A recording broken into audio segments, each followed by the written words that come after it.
ولایت کا معنی اختیار ہے اور نبوت کا معنی علم الغیب اور رسالت کا معنی احکام الہی کو پہنچانا ہے۔ جن کو صرف اختیار ملتا ہے کہ وہ جو چاہتے ہیں بِإِذْنِ اللہ ہو جاتا ہے تو وہ ولی ہوتے ہیں،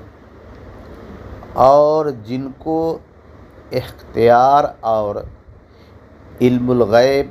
دونوں ملتا ہے ان کو نبی کہتے ہیں، اور جن کو اختیار علم الغیب اور احکام الہی پہنچانے کا کام ملتا ہے ان کو رسول کہتے ہیں۔ انبیاء و رسل سے جو معجزات سرزد ہوتا ہے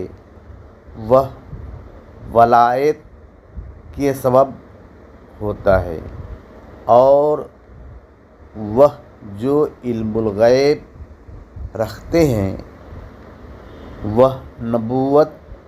کے سبب ہے، اور نبوت خود حاصل نہیں ہوتی ہے بلکہ اللہ تبارک تعالیٰ جن کو چاہتا ہے عطا کرتا ہے، اور یہ منصب اللہ تبارک تعالیٰ نے رسول اکرم صلی اللہ علیہ وسلم پر ختم کر دیا ہے، اور نبوت ختم ہونے کے سبب رسالت بھی ختم ہو گئی ہے، صرف ولایت بچی ہے جو اللہ تبارک تعالیٰ اپنے برگزیدہ بندوں کو عطا کرتا ہے۔